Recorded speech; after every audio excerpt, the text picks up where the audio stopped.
let's face it, Christian movies they really suck.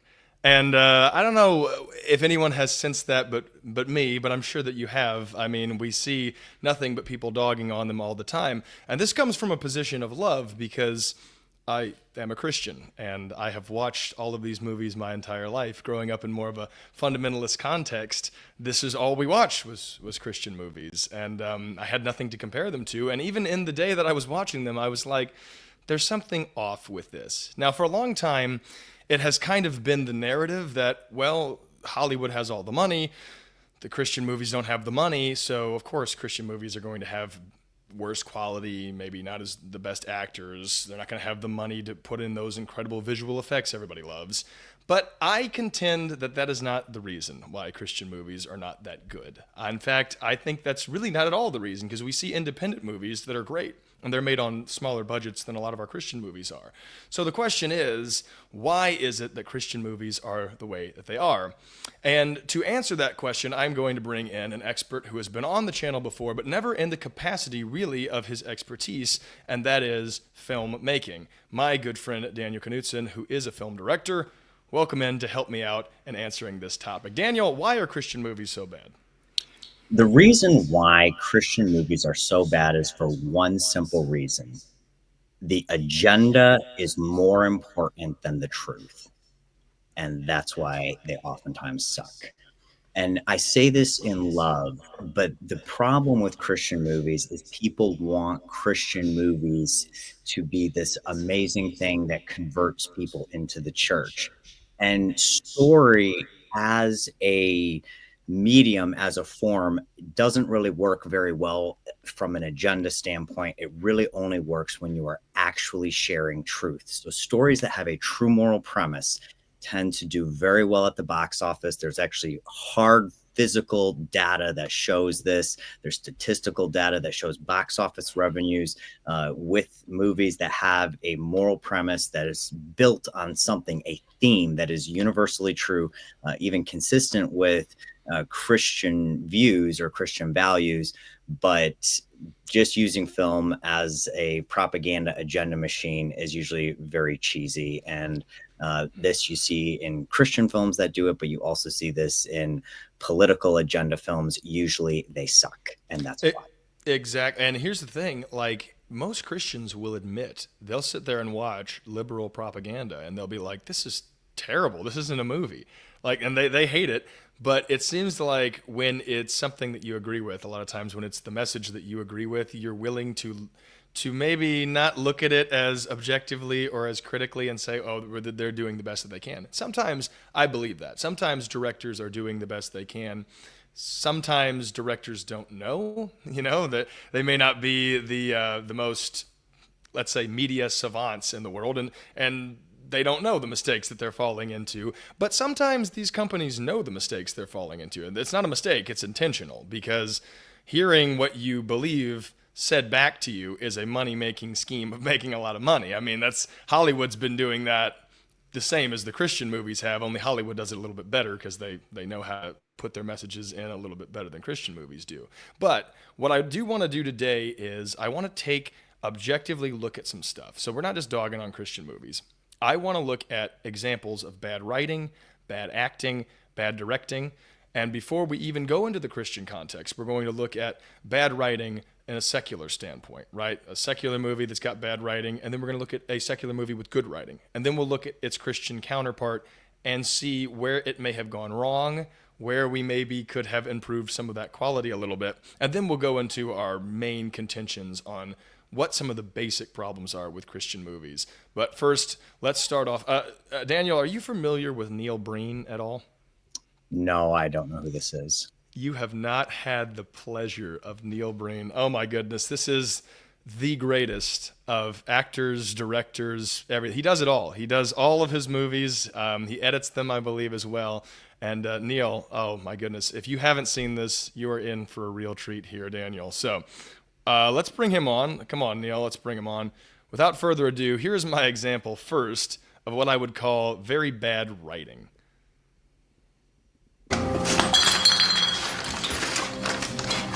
Jim! Jim! Call 911! Jim! Jim! How could you have done this? Jim!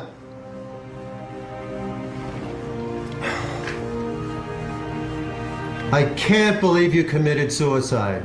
I cannot believe you committed suicide. How could you have done this? How could you have committed suicide? I can't help you out of this one, Jim. With all we've been through, I can't pull you out of this one.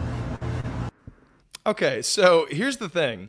You could ask me, like, why is that not on the list of bad acting or bad directing? Because indeed, it has both bad acting and bad directing. But let's be perfectly honest. The dialogue in there is just not how people speak, especially if you've witnessed a suicide taking place. I mean, the actor, that's Neil, by the way, acting it, whether you're a good actor or a bad actor, if you took Daniel Day-Lewis and put him in that same scene and he had to speak those lines, it's not going to work out for him. So explain to me from just a director's standpoint, what is wrong with the dialogue that we heard there? Well, first off, I want to say this. Any movie that gets made is a miracle. So I don't want to just dog on other films or directors, actors, talent, especially when they're earnestly trying their best. With that being said, sometimes having helpful criticism can help you release better projects before you release them to the whole world. And this may have been one of those cases that a little bit of helpful feedback. Honestly, I would have, if I was editing that scene, I'd have just taken the dialogue and turned it right off and music and made it much louder. And I would have probably switched out a different score and had it something far more emotionally charged and engaging. But kind of what you already mentioned really sums it all the way up. There's a lot of expositional dialogue, when someone says, why did you do this? And all these things that are questions that we would already know that somebody would be asking in their mind. They're usually not saying all those things out loud. And so when you have an actor just explaining everything to the audience, like, I'm so angry, I could get up out of this chair and walk out of this room. Like, you don't need to have them say that line. You can just have them get up and walk out of the room. You don't need expositional dialogue to explain everything that a character is thinking. And this is where the classic line comes in Hollywood: show, don't tell. Yep.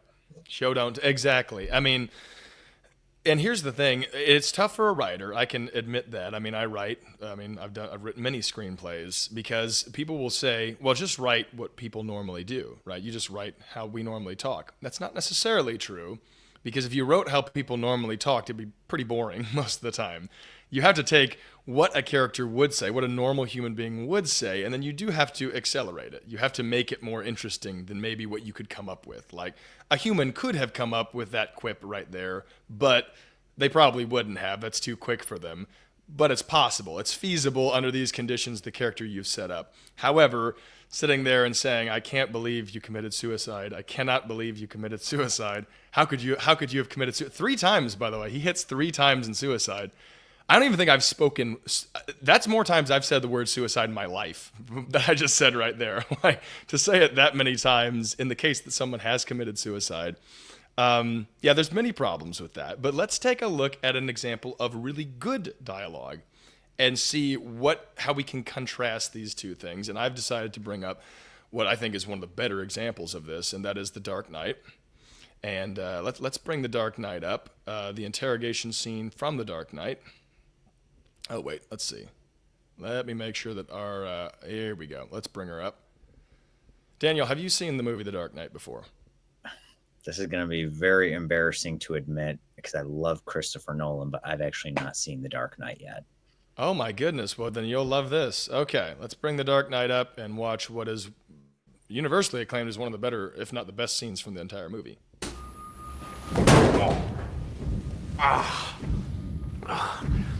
Never start with the head. The victim gets all fuzzy. You can't feel the neck. See? You wanted me. Here I am. I wanted to see what you'd do. And you didn't disappoint.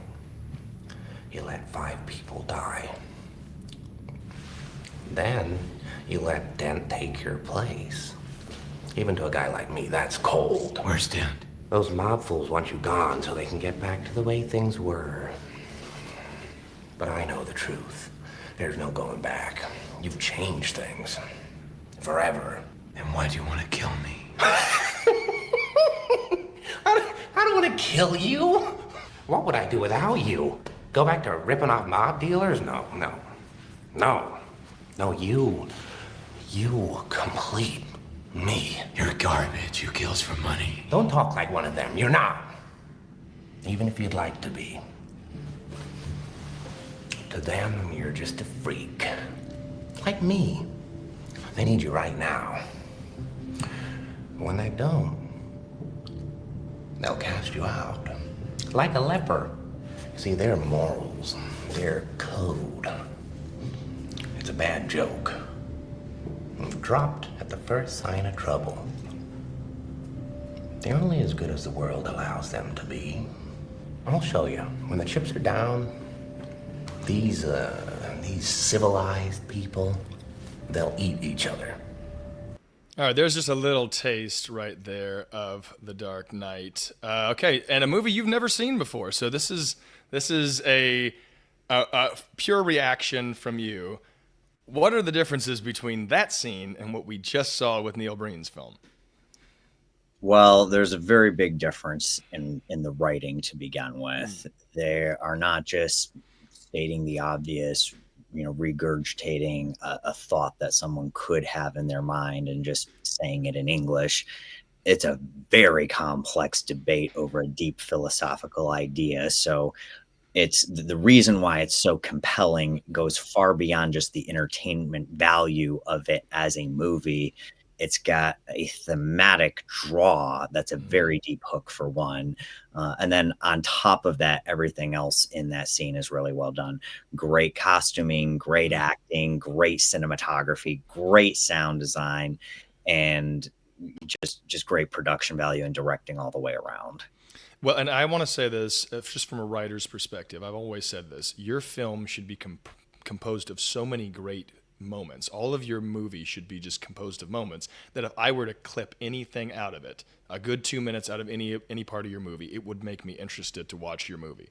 If your movie can do that, even if I have no context for what's going on, but I mean, you have no context really. That's the middle of the movie. You don't necessarily know, but you can tell right off the bat, bad guy, good guy.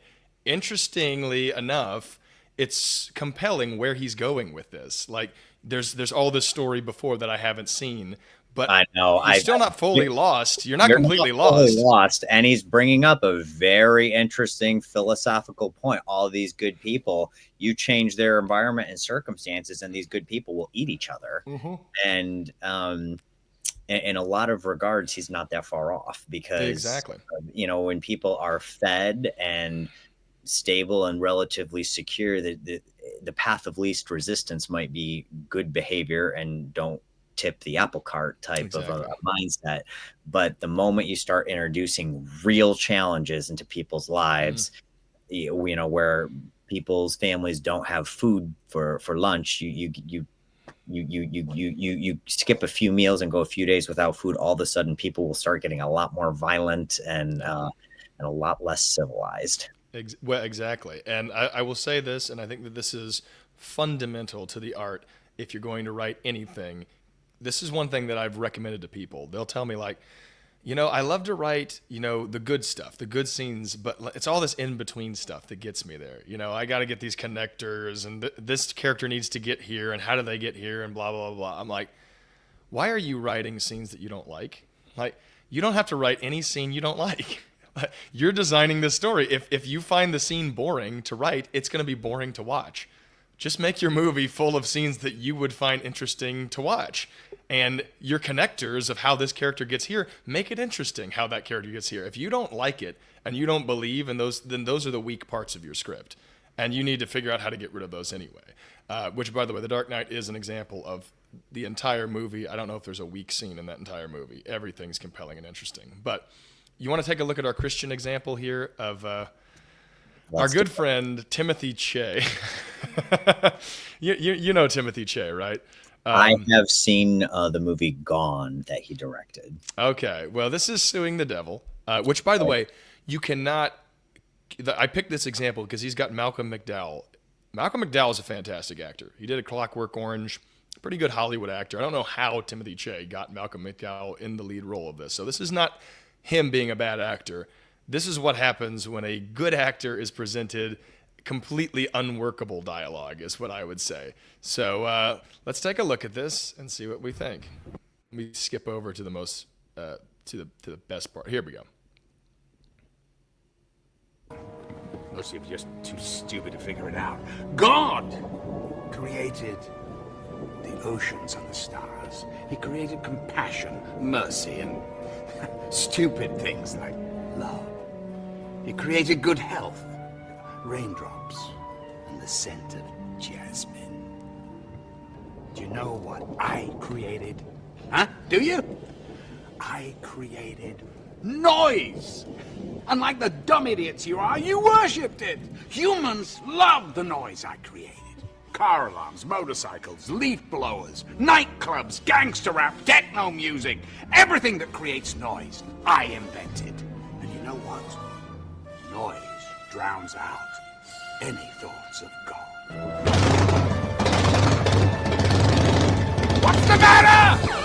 Don't you love the music of hell? Okay, so lot there.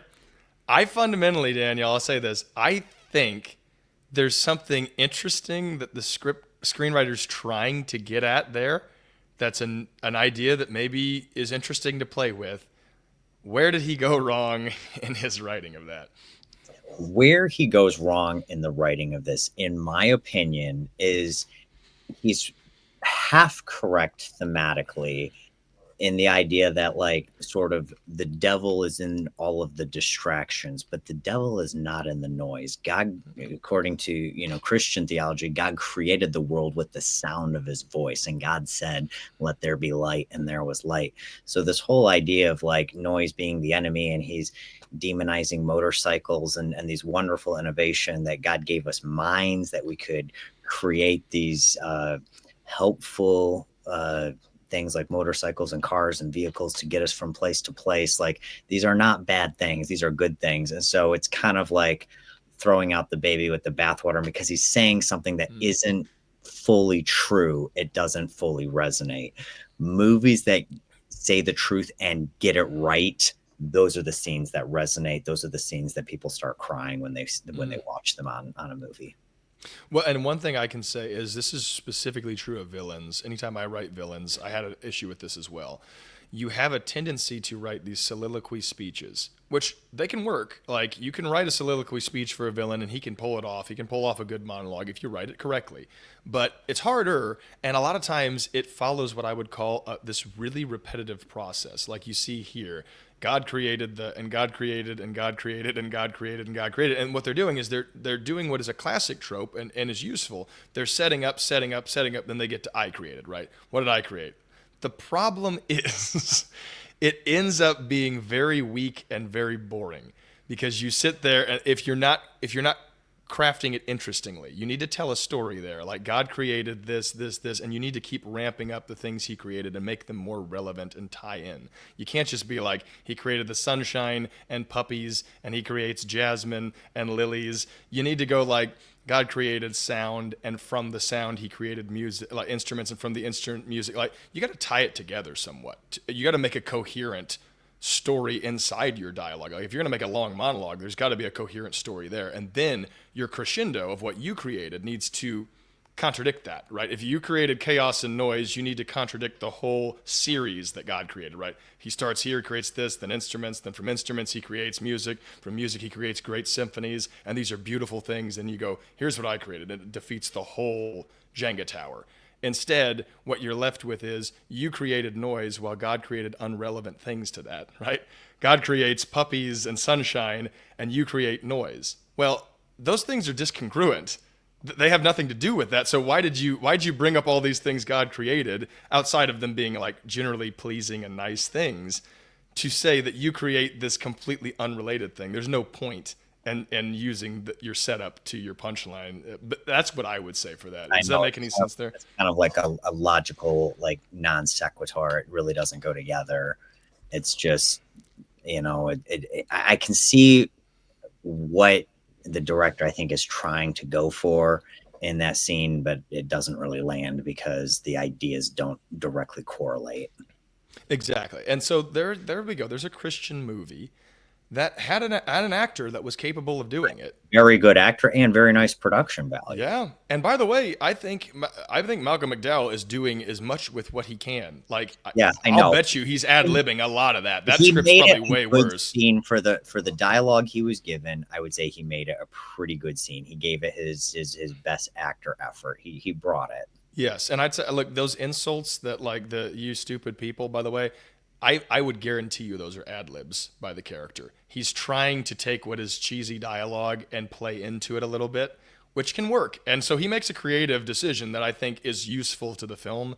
I would bet if you get any actor who doesn't know what they're doing, that dialogue looks way worse. I mean, it's already not strong, but so there you go. This is fixable stuff, guys. This is not something you need $1,000 for. You can fix this just by going to your script and working at it a little bit longer. And I always tell directors it's cheaper and easier to rewrite than to reshoot and to refilm scenes. Like, get it right when it's in script format. And it's not easy to do this. I know we've been collaborating on a number of films over the years, and I really try to tell directors and even writers, like, we're going to put a full animatic together on that movie, narrate the whole movie. And I sit down, I'll turn that movie on my projector and I'll watch the whole thing. And I've got a time code strip at the bottom and I'm writing down pages of notes. Like, this isn't working. This isn't flowing well. This isn't cutting well. And if you do that up front, you can do this for practically free. You can make a much better movie if you get those problems fixed in your script phase than trying to deal with them after the fact. So oftentimes people will go out and they raise money for a bad script. They shoot their bad script, and at the end of the day, they've got kind of a bad movie. Exactly. All right, let's move on to bad acting real quick. A secular example of bad acting. Look, guys, you can dislike me if you want, but I think this is bad acting. All right. Have you ever seen Daniel? Have you seen that? Whoa! My move. It's going off without me. Oh, hold. Okay. Daniel, have you ever seen the Guardians of the Galaxy movies? Yes, I have. Okay. There's a character in this movie that I think is truly a bad actor.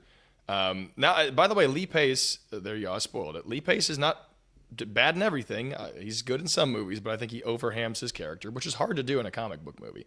Let me give you an example. This is at least my interpretation of what I'd say is a giving bad dialogue or bad acting here.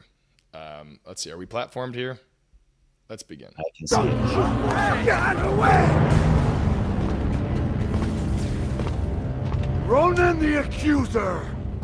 You are the one who transmitted the message? You killed my wife. You killed my daughter.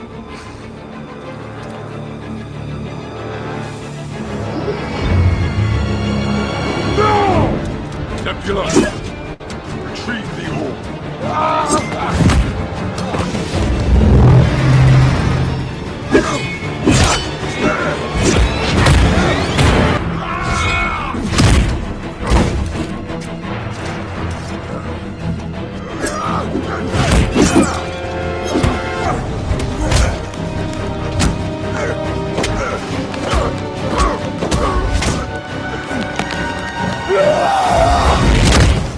I don't recall killing your family. I doubt I'll remember killing you either. Okay, so here's a point I'll bring up for this. For those who may not who wonder why this is on the list.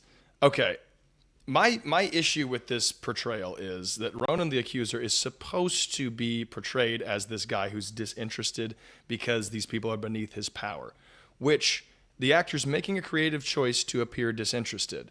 And yet it almost seems like his disinterest in the role is, it's not showing me disinterest as much as it's showing me this.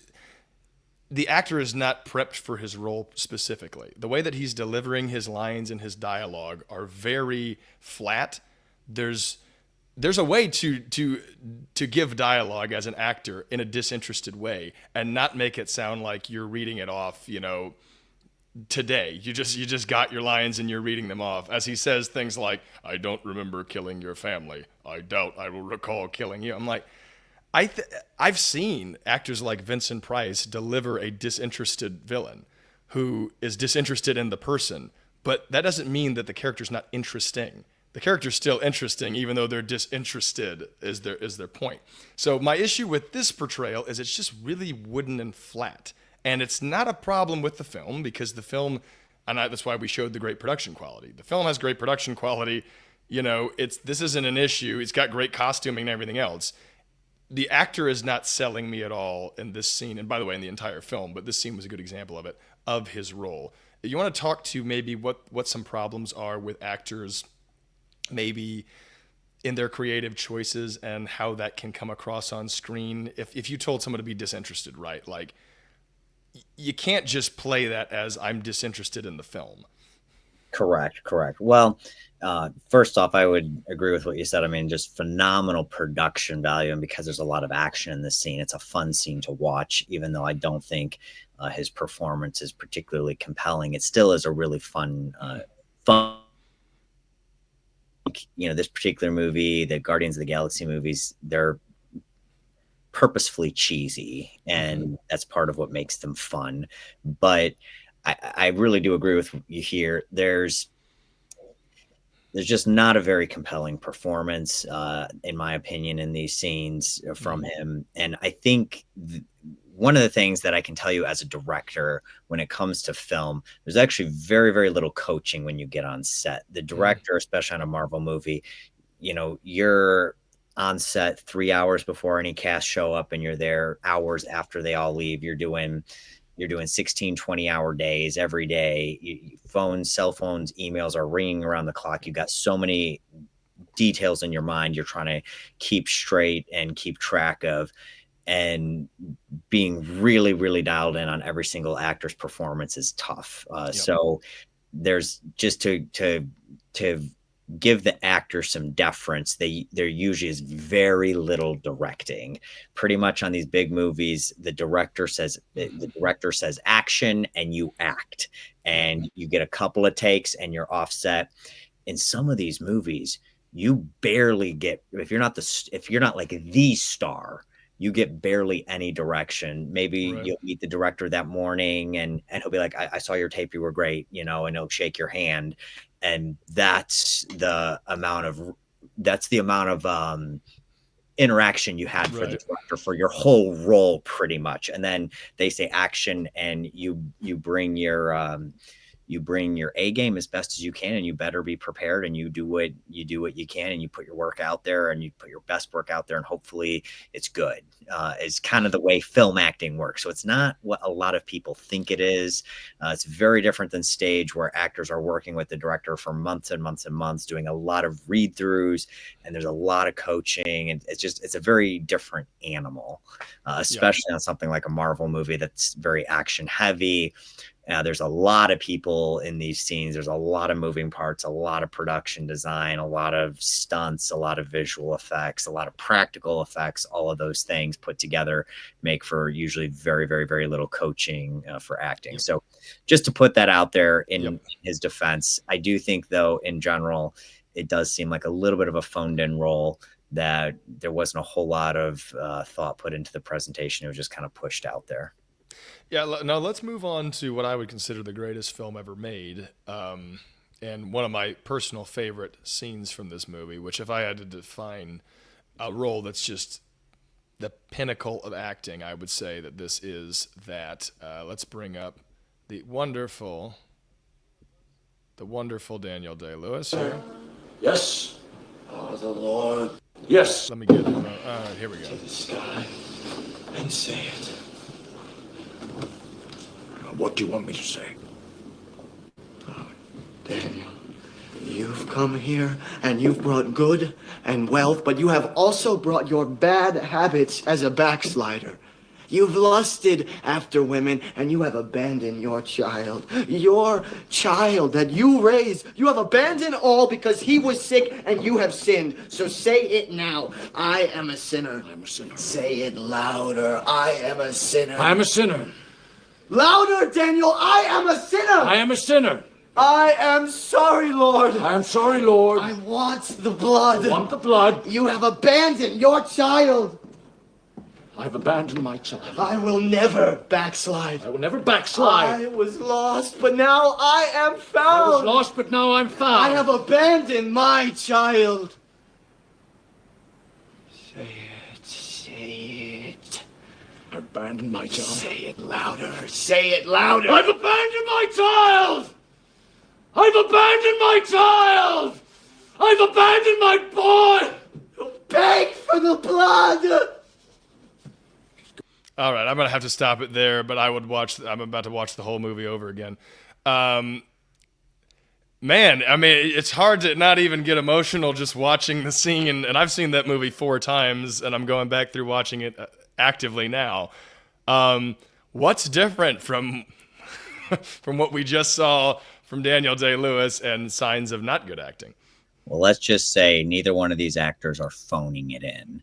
No. They have diligently prepared for their performance in this particular scene. And I have to be honest, in my opinion, Daniel Day-Lewis's performance in There Will Be Blood is possibly like one of the greatest, or maybe even competing for the greatest, like on-screen performance in cinematic history. I mean, his delivery in this movie is really, really, really outstanding. So, I mean, he really went all in. He did not phone it in. He fully committed to his character and to his choices in this movie. So it's a brilliant film from an acting standpoint.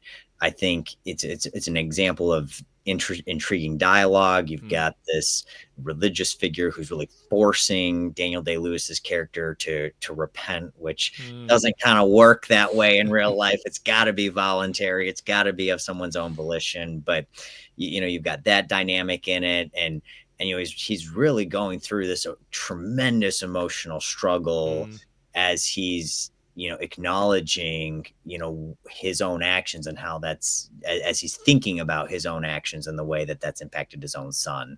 So it's a really, really, really emotionally deep scene, and some really excellent performances. I would say, as I've said before, there's only a couple of movies I put on the perfect movie tier, and some movies are perfect and they're not your favorite movies, but this movie is, in my opinion, the greatest movie ever made. I think I've said that before. I think it is an example of a perfect film. I cannot think of anything that actually can drag it down. I think it's perfectly directed, perfectly acted, perfectly written. It does everything it's intending to do. And coming across with the moral premise, and this we will highlight this a little bit later, about the secular sacred distinction. This film, in my opinion, does more for Christian morals and ethics than any Christian film I've ever seen, because it lives truly out the biblical principle of what does it profit a man to gain the whole world and lose his own soul. In the most true way, it absolutely shows that. There's no better sermon ever preached on that Bible verse than the movie There Will Be Blood. Exactly. And it's perfectly put. It shows, even at the very beginning, his desire for this money, this oil, before it's become a consumption of his life, before it consumes his entire life. But then it shows his process of like trying to get it and like going after it. And once he has it, at the end of the movie, he's lost everything. He's alienated the world. Everything. Yeah. He's lost everything, and it truly visually shows him losing his own soul. Yes, what exactly. Profits a man if he gains the whole world? And really, his son, I hate to interrupt, but his son is the representation of his soul a little bit in this film. Yeah. It does a brilliant way of showing like him separated. His son is that soul of his, and how he's alienated from him the further the movie goes on. Brilliant movie. We could praise it forever, but then we'd run out of time. All right, let's go to Left Behind 3 and what I would consider bad acting. Sorry, Kurt, but I mean, it had to happen. Let's go for it. Okay. Sir? Mr. President? Buck, Okay, here we go. we found the antidote. It's red wine. What? It's a miracle. We had communion, and it's the wine. You're sure? You're better? Yeah, I'm gonna live. And I'm gonna be right here waiting for you. Oh! Well, Chloe, what about Bruce? He's gone home now, Buck. Oh, come on. It's gonna... YouTube advertisements, guys, will get you every time. I'm so sorry. As God wanted it. Oh, honey, I love you. I love you too. All right, listen, I'm gonna be there as soon as I can. All right? I'm coming. All right, so let's pick on Kurt for a little while here. Okay, so let me just set up the stage real quick. Okay, so he thinks his wife is gonna die, basically, because that's what he's been told, and then realizes that in the last minute, she is not going to die, and she's been saved.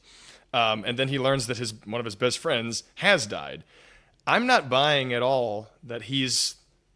I know he's trying to show, like he's giving his all to show you that he loves the fact that his wife isn't going to die and that he's excited about it. But this just does not ring true to me, that if I was given the devastating, crushing news that someone I loved the most was going to die and then was given the news they're not going to die, I don't think I would react the way that Kurt has reacted here. What are your thoughts? Well, Kurt, I love him. He really is a great guy. He kind of always plays himself. He always is kind of playing Mike Seaver from Growing Pains. And so this kind of feels like a Mike Seaver presentation of Left Behind. And but I would to give him credit. I do think he actually is a good actor. I mean, he's done some really good stuff. What this is not example, and not what this is an example of, is not good writing. First off, it's kind of fusing just a bunch of scenes together. It's not a very compelling way to deliver this big moment in the movie. His wife is gonna make it. It's a little cheesy somehow. Red wine for no reason cured her of whatever it was, the sickness that she had, which doesn't really exactly make sense. But then, all of a sudden he's just, yeah, you're gonna make it.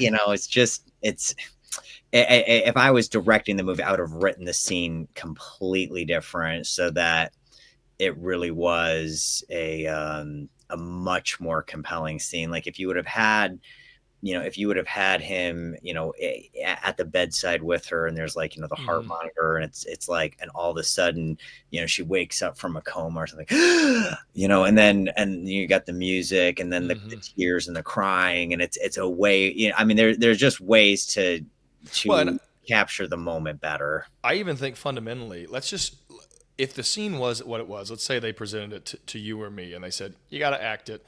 No, and you got to give these lines. There's a couple things you can do with this performance, even over the phone. Like, you can slow it down, which is something that you absolutely would do when given shocking news. Slow it down a little bit. Don't be so quick with the blah, blah, blah, blah, blah, blah. Yeah. Let it sit in it for a little while. You just heard that, like, your wife is... Drop the phone, maybe. Like when you hear the news, and then go back and pick it up. Like that's a creative decision you could do with that dialogue. Or when you hear your friend has died, don't be so quick with the as God wanted it. Like it's just fine. You've gotta rest sometimes. Like rest in some silence. Give the actor give it some time to process in your own brain. Like if you were hearing this news for the first time, when you're so quick. When you've heard shocking news to come up with the response, it doesn't ring true in your acting because we know that's not how that happens. Right. If we've been hit with something, we don't have the response immediately. If I was directing it, if I had to do that line, if like the studio required whatever lines in the script need to be in the film, I guess you'd have to put the line in. But I would, what about Bruce? And I'd have her give him the line and pause that moment, maybe have him start to cry a little bit, maybe have him about to say something, but there's just nothing to say. There's just your best friend just died. What do you say to that? Don't say anything at all. Like no words would be more powerful than cheesy words. And then and then maybe he's about to say something. And then she's like, I'm just going to be here when you get back. I'm looking, I'm so excited. Yeah, exactly. Like, exactly. It would have been a much stronger scene if you'd have just played it, understate it, rather than just kind of throwing out kind of a cliche line, that it's like, it feels scripted. It does. As God wanted, he died. Oh, as God wanted it, but I'm so glad you're alive, baby. Who in the world would say that when they heard that their best friend had died? Yeah. But I mean, so there's an example, and like, okay, this just came into my mind. Forgive me later, but like, we all remember who the two people were that grew up in Growing Pains. I mean, it was Kirk Cameron, and then there was Leonardo DiCaprio was also in Growing Pains, by the way, and everyone thought Kurt was going to have the trajectory of Leonardo DiCaprio, and like that completely swapped in on itself.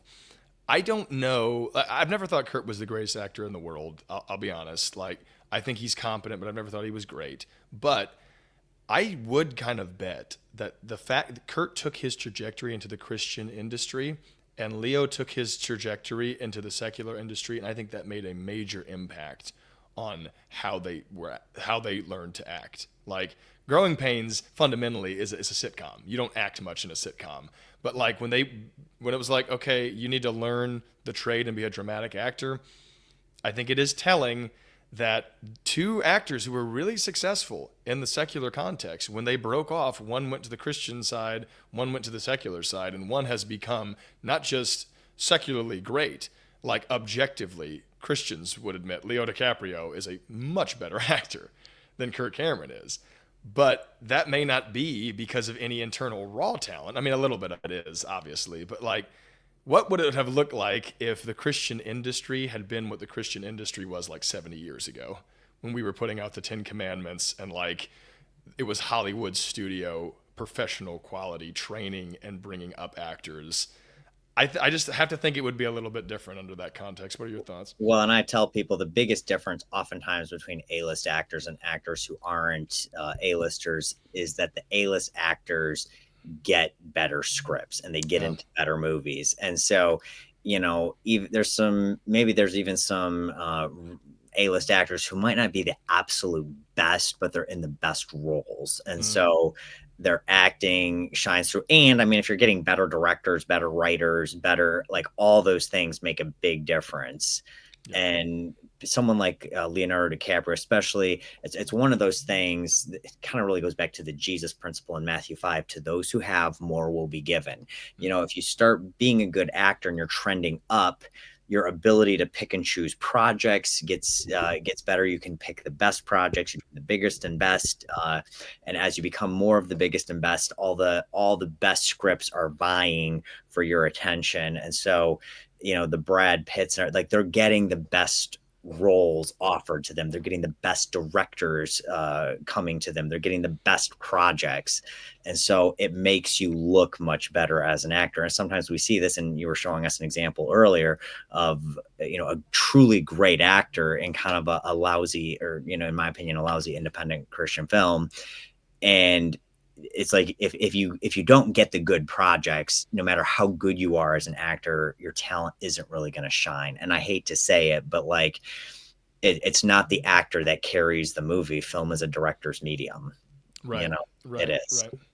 Right. So let's move on to directing. Let's move on to your area of expertise here. Well, I mean, you have expertise in a lot of things, but this would be, if I had to pick where you would specifically have the most expertise, probably be in directing. Let's take a look at some directing, and we'll look at what some people consider is the worst movie ever made. Let's bring in Tommy Wiseau's The Room. What's new with you? Well, I'm just sitting up here thinking, I got a question for you. Yeah. You think girls like to cheat like guys do? What makes you say that? I don't know. I'm just thinking. I don't have to worry about that because Lisa's loyal to me. Yeah, man, you never know. People are very strange these days. I used to know a girl. She had a dozen guys. One of them found out about it, beat her up so bad she ended up in a hospital on Guerrero Street. What a story, Mark. Yeah, you can say that again. I'm so happy I have you as my best friend, and I love Lisa so much. All right, that's gonna be enough of that. It's just the whole movie's just that. Okay, as a director, what went wrong with Tommy Wiseau's The Room there, and specifically that scene? I mean, outside of the pretty poor acting, but I mean, if you were a director and you could direct the acting a little bit or the setup of that, I mean, it's not a good script either, but like you're presented all of these factors. What are you doing if you're the director of The Room and this scene to make this even just marginally better? Well, that's a good question. I'd request to do a page 1 rewrite of the script. So, as far as ideas that immediately come to mind off the top of my head, if you were coaching the actor, I guess, through this, I mean, it's not good dialogue, but it's like not good dialogue. clearly the act. I mean, Tommy Wiseau could be giving a much better. I mean, maybe. I mean, he's not a good actor either, but like, let's just say if you were coaching him, like that's not the right tone. You know, I'd be if I was directing this scene, and I kind of had to use this dialogue, I might turn it into an argument that like he's arguing that, you know, his girl doesn't cheat. And so they're arguing. And then he's like, well, I'm so glad that, you know, you're my best friend. Like, you know, you're my best friend. And so like, I would totally sort of, instead of just having this, what I call a very Shakespeare in the Park scene, I say a line, you say a line, I say a line, you say a line, I say a line, you say a line, you know, that's just very actory, very unmotivated. I would change the context of the scene between the two characters. They're getting into a heated argument over people cheating or whatever. And then the resolution, the big moment is, you know, I might have them almost to the point of throwing punches. And then, you know, while he's like gripping his shirt, he's like, you know, realizes, well, you know, I'm thankful at least I have you as a friend, you know. It's, you know, and then you've got the music and the moment right there. You can at least make it a presentable scene. A presentable scene. All right, well, let's take a look at a scene that I'd say is not just presentable, but one of the better, if not the best directed scenes that we have. And this is from the excellent sequence in Doctor Who. I love this scene. This is one of Dr. Black. Yeah. We met a few days ago. I asked you about the church at a verse. Oh, yes. Glad to be of help. You were nice about my tie. Yes. And today is another cracker, if I may say so. But I just wondered, between you and me, in 100 words, where do you think Van Gogh rates in the history of art? Well, big question. But to me, Van Gogh is the finest painter of them all. Certainly the most popular, great painter of all time. The most beloved. His command of color, the most magnificent. He transformed the pain of his tormented life into ecstatic beauty. Pain is easy to portray, but to use your passion and pain to portray the ecstasy and joy and magnificence of our world, no one had ever done it before. Perhaps no one ever will again. To my mind, that strange, wild man who roamed the fields of Provence was not only the world's greatest artist, but also one of the greatest men who ever lived. Vincent, sorry. I'm sorry. Is it too much? No. They are tears of joy.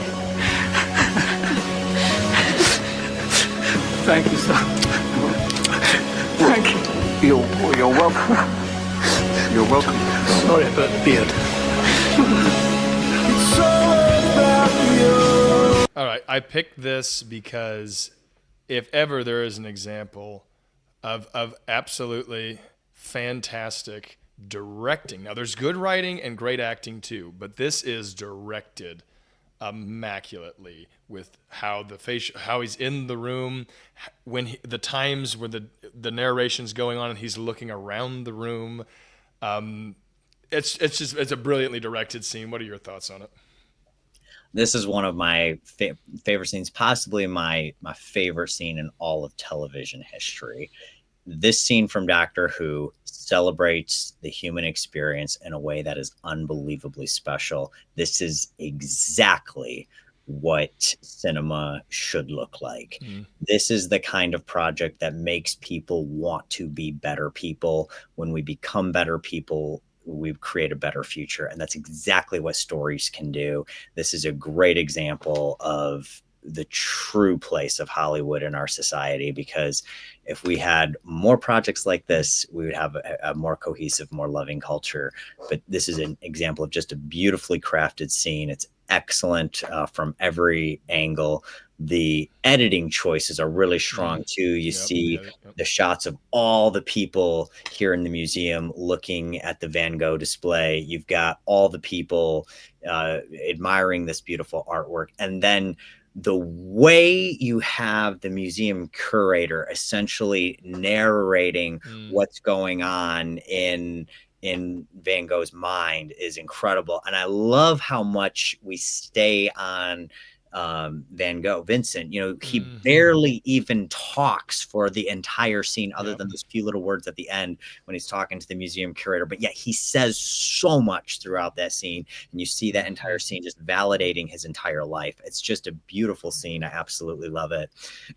It's a perfect example of a moment that you build your entire movie or TV show up to, and in actuality, a worse, like a director who doesn't know what they're doing may have made that, where the curator's talking to Vincent van Gogh and saying this and just doesn't know who he's talking to. It would have been an okay moment, but it would have trashed the overall moment of the facial expressions of Vincent van Gogh hearing someone else say this. Because why? We have the story of Vincent van Gogh, who ends his life in basically misery. Nobody really liked any of his paintings. He never achieved any sort of status. Like, it's a classic sad tale of the failed artist that springs on to being one of the greatest artists ever, and is my favorite painter of all time. But he never is going to know that, right? And that's always left that issue for me and for many other people, is like, who really love his work. They're like, well, he's never going to know the impact he left on the world.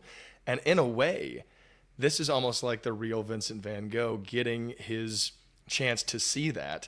And because he's not able to interact with people, hearing someone else do it in the context of this scene even makes you feel like, well, maybe Vincent van Gogh somehow is even hearing us talk about him all these hundreds of years later from when he actually... So, like, there's so many little things that are just perfectly crafted together to make you feel happy. It feels cathartic just to be a human being and watch that scene. It's fantastic. All right, let's look at a film that... Okay, let's pick on Kurt a little bit more. All right. Saving Christmas. I'm sorry, it's not a good movie. It's not even really a movie, but this is an example, I'd say, of a bad directing of something that... let's just take a look, and maybe you'll see why I think this is bad directing.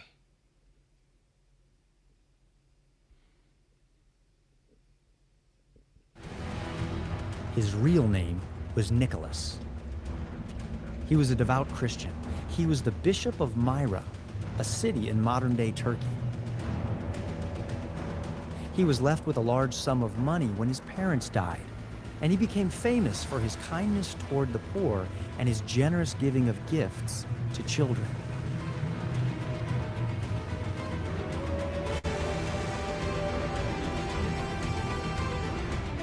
He was there at the Council of Nicaea in AD 325, one of the most important events of church history, because one of the most important doctrines of the faith was being challenged.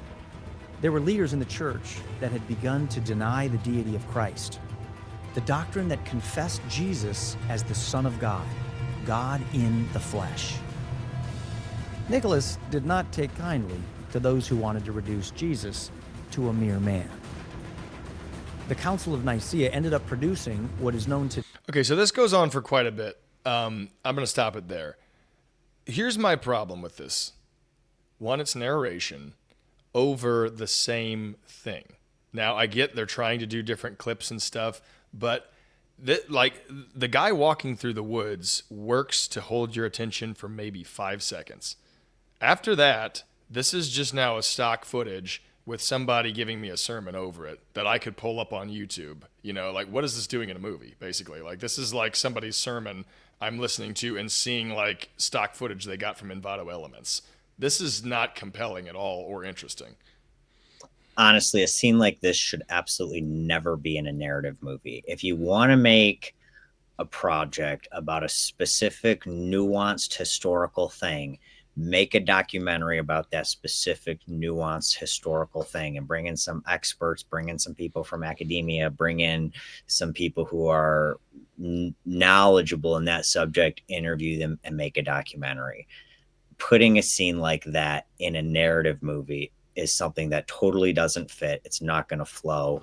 I think this movie won the Razzie Award for worst movie of the year. It won almost every Raspberry Award that year. I know.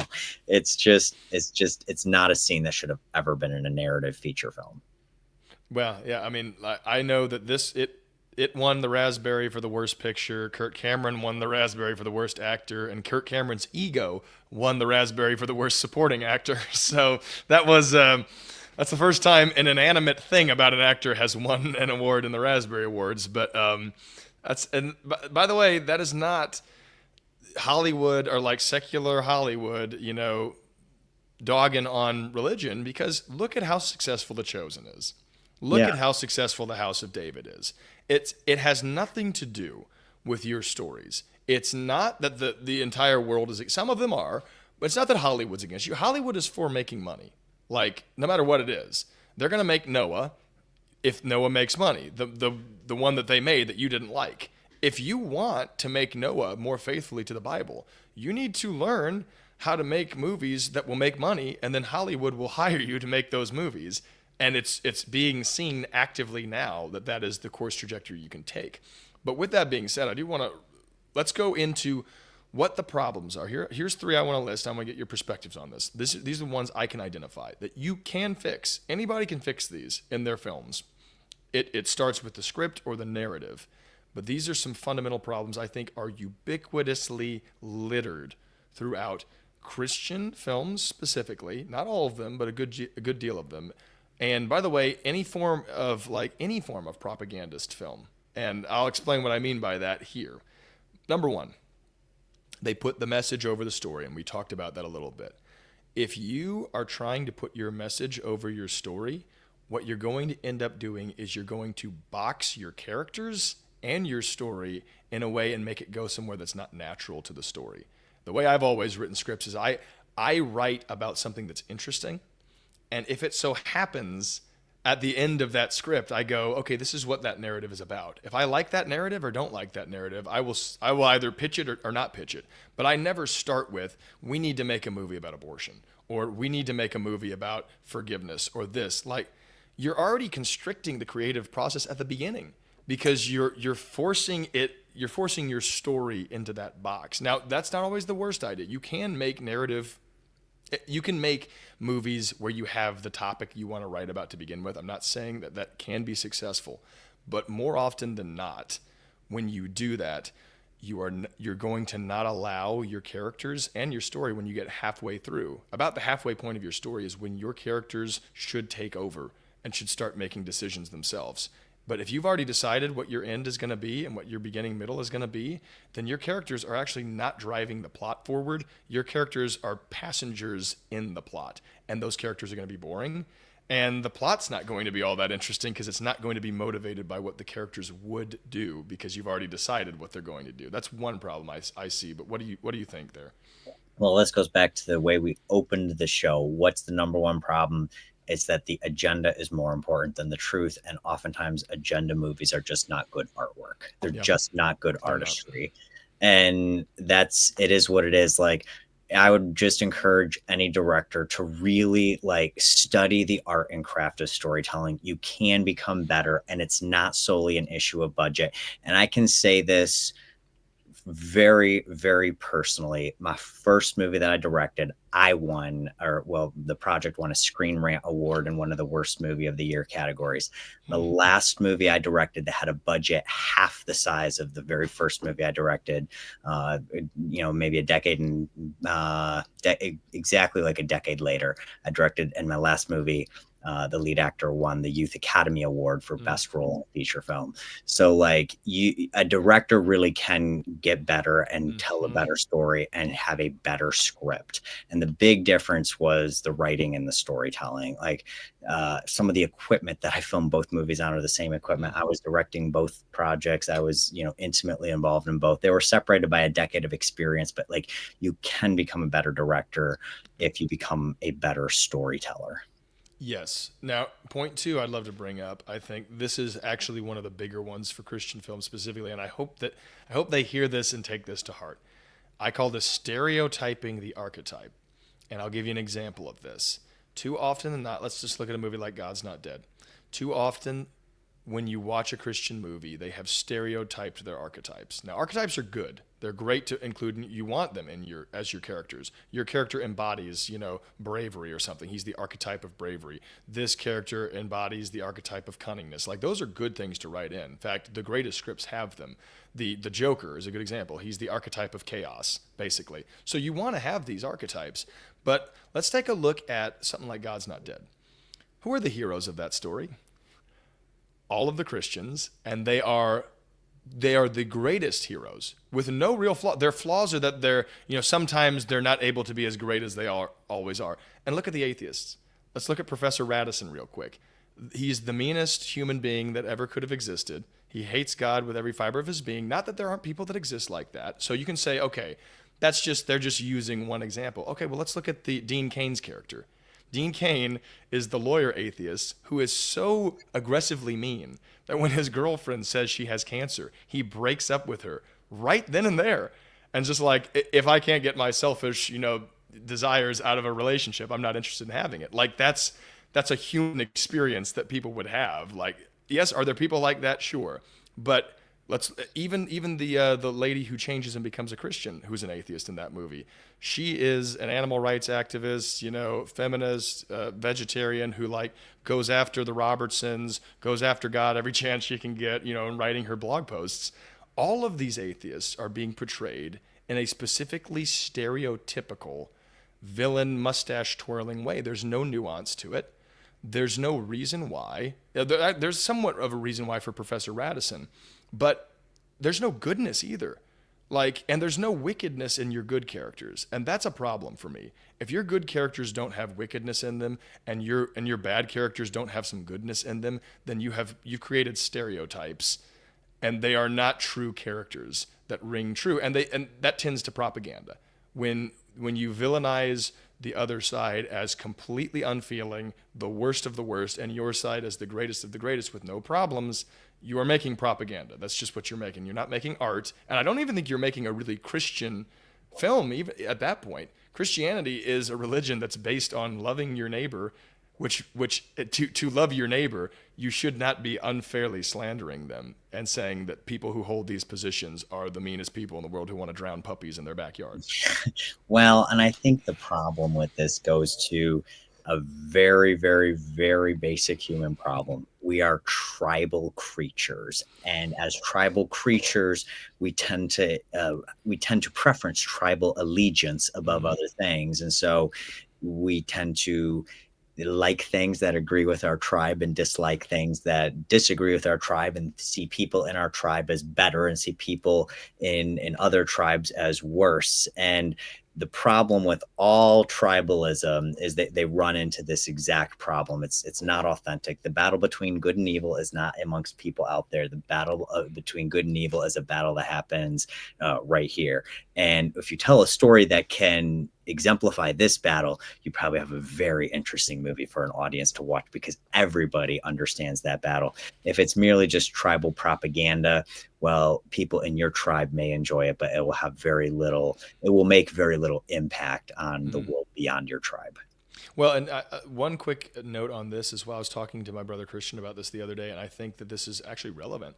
Let's look at the abortion conversation and how Christians deal with that in their popular media. Basically, they look at every abortion doctor, like every character in your movie is the meanest, evilest person that could ever exist. And because of that, I actually think it goes to really make your message less effective. I thought to myself, like, what's a way that you could get your message across that abortion's not a good idea, or or to explain that the best way? What if you presented a quick short film of someone who's in a clinic and the doctors are so nice, like they're the nicest people in the world. You know, they want to help out with everything. And like you build characters and relationship with these doctors and all the characters, and you start feeling for them. And then the last 2 minutes is just showing exactly what a late-term abortion looks like at the end. Like just showing, not sugarcoating it, not doing any more, showing exactly what it looks like, precisely what it would be in all of its details, and leave the audience sitting there. Because you would contrast those actions, right? The action of the abortion would be so, catastrophic in the audience's minds, and they would be morally conflicted with characters that they already like, that they go, well, I would feel like, for instance, if you make me like a character and then that character goes and murders someone else in the movie, I feel for that character. I want that character to be better. Like, I don't want them to do that thing. Like, it actually does a better job at portraying your point. If your point is that every abortion is a tragedy, wouldn't a better way of presenting that is presenting people who are genuinely nice people and are doing things out of ignorance a lot of the times? Wouldn't that be a better way of getting your point across if that's your specific point into it? But instead, they're all just seen as the meanest people in the world. So why go convert the meanest people in the world? Like, why even try and argue with them about this? Because they torture little children for fun. And it's not because they're confused. It's because they actively know everything they're doing and they're trying to make as much money as they can. Not saying that doesn't exist. I am saying that's a little bit of a problem with how we make our stories.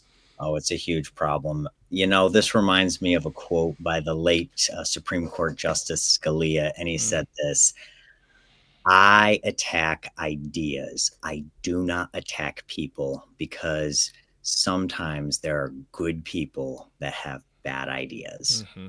And I think that concept is really where the power of good artistry lies. You can exemplify what are good ideas and what are bad ideas and address them accordingly without demonizing people outside your tribe, whichever tribe you consider yourself to be a part of. And I think the whole world would actually be in a much better place if people would focus on ideas rather than just trying to attack people with which they disagree with their ideas. Yeah, I want to end off with this. The third point, and I think this is also fundamental, is I call it the sacred secular distinction. And you will notice this in all Christian films. Christian films know that they want to branch out and make other movies. They really do. They're like, we want to make action movies. We want to make horror movies. We want to make all these things. The problem is they've created what I call the sacred secular distinction. That is, all Christian movies must mention the name of Jesus, must have a salvation plan in them, must have all of these specific Christianized things, and therefore you've just closed in what you can do.